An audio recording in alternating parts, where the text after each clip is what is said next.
Welcome to Hometown Happenings. I'm Carol McCarthy, and I'm here at Essentia St. Mary's in the chapel with the chaplains, Tim Cook and Lanny Sweeney. And we are talking today about Minnesota National Healthcare Decisions Day, which is actually April 16th.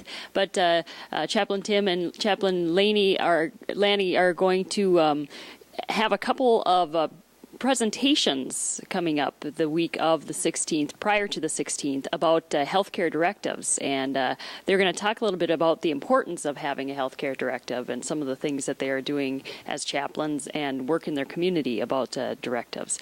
So first off, let's have Lanny. Let's have you take a question. What is National Healthcare Decisions Day? It's a nationwide program committed to ensuring that all adults with decision-making capabilities have the information and opportunity to communicate and document their healthcare decisions. And so National Healthcare Decision Day is April 16th. In Minnesota, there are opportunities to attend programs throughout the state and, in fact, throughout the nation. All right. So what is a Minnesota Healthcare Directive? Well, a Minnesota Healthcare Directive is a legal document by which somebody can state what they would want or not want for end-of-life care. And this came about in the last 20 years or so from the federal law, the Patient Self-Determination Act that was passed by Congress, mandating that every healthcare facility that receives federal funding would have to give information regarding living wills or healthcare directives so that patients would be able to determine what they would want or not want for themselves for end-of-life care. So would you say that this really kind of came on the forefront maybe with that whole Terry Schiavo experience a few years back? Yes, and even before then, Nancy Ann Quinlan was in the 70s, and there were also end-of-life decisions that her family made. And actually, the federal Patient Self-Determination Act, when I get it right, came about after those experiences with Nancy Ann Quinlan. All right. So why is it important then to have a healthcare directive? I mean, is it a certain age? I mean, a lot of people might associate it with as you enter your senior years to have one. But, like the case of Terry Schiavo, she was a young woman, had some health issues, obviously. But, why is it important? Well, we do recommend that everybody over the age of 18 have a health care directive. That's the age in which they can legally go into effect.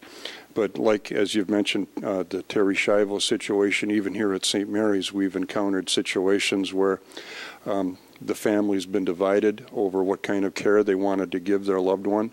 And part of the family, wants to let Grandma go and be with Jesus, and the other part of the family says, no, we've got a little great-grandbaby that's coming, and Grandma said she wanted to be there for the birth, and the family's torn, and divided over what kind of care to give Grandma, and it just would have made things so much easier and so much better if Grandma would have written out, or at least stated, what she would want for end-of-life care.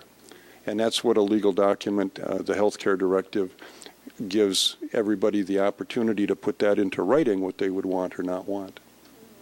All right, I'm here today at Essentia St. Mary's with the chaplains. I've got Lanny Sweeney and Tim Cook, and we're talking about healthcare directives. We are entering almost to the week that is designated to really have the community kind of step up and folks in the community and talk about healthcare directives and the importance of having one.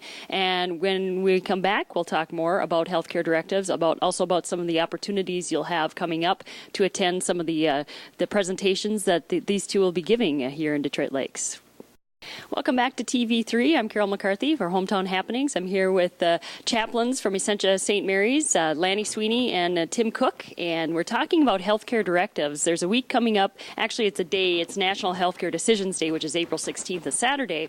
But the entire week, there will be opportunities for folks to meet with these two. They'll be having some presentations we'll talk about in a little bit coming up, and they'll share some information. You can ask questions and that sort of thing. But let's talk a little bit more about why it's important to have a directive. Speaking from my personal experience, the passing away of my father and my mother, they had a directive, but it came down to that point where, as a family, you sat there and there was always that one little ounce of, well, maybe we could hold on a little longer, but the directive actually was my dad's wishes. Correct. And you as a family followed his wishes very well. And it's not easy when people are losing, when loved ones are dying, but you followed his wishes, and you knew that's what he wanted. And so we all want to be able to make our own healthcare decisions. We all have that right, and we do that, but when we can no longer speak them, as your dad at that point in time, or family members we've known, we can still have our wishes followed if they're written down. And so a healthcare directive not only selects agents that will make those decisions for us when we cannot, but it also says what we would or would not want during certain dire situations. So it empowers people. It gives them the opportunity to say what they want done. And again, as we've talked about, it is a little easier on the children. You know, they don't have to vacillate quite so much. They don't have to think, well, this is what I want for my dad. My dad has said, this is what I want. And you follow his wishes because you wish to, you want to. 70% or more of the people have thought about end-of-life decisions, but about 20 to 25% of Americans have a health care directive. Both Karen Ann Quinlan and Terry Schiavel were young women who were not thinking about end-of-life care, but their lives changed quickly. And in both cases, if an advance directive had been if they had had advance directive written up, it would have avoided both national controversy and the public suffering that the family went through at that point in time. So we encourage people of all age to make a health care directive. Tim will talk a little bit about the health care directive. Okay. And you actually do have a form that people can fill out. Yes, and it's a very simple form. In the past, the forms were fairly intimidating, but we have simplified the health care directive. Basically, it's just filling out some personal information and checking some boxes of what they would want. And we recommend, like we've said, that everybody over the age of 18 have one of these, because not only does it give instructions, but it also gives you the opportunity to appoint an agent. That's somebody who used to be called the durable power of attorney for health care, and this agent is someone who would be given the power to make health care decisions in the event that someone was not able to.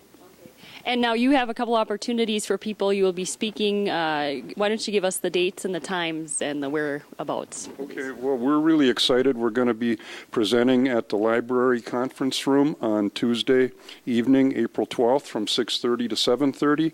And then Thursday, April 14th, we're going to be offering a light lunch and inviting the community to come and join us in the conference rooms at Essentia St. Mary's. We would like people to RSVP if they would like to join us on Thursday from noon until 1 o'clock here at Essentia Health St. Mary's in our conference rooms A and B, because then we'll have enough food for everybody. But if you can just come Tuesday evening to Lake Agassiz Public Library from 6:30 to 7, we will have the same program at that point in time. They're going to be the same programs, just 2 different times for people. Lanny Sweeney and Tim Cook, chaplains at Essentia St. Mary's. Thank you so much for being my guest today on Hometown Happenings. I'm Carol McCarthy for TV3.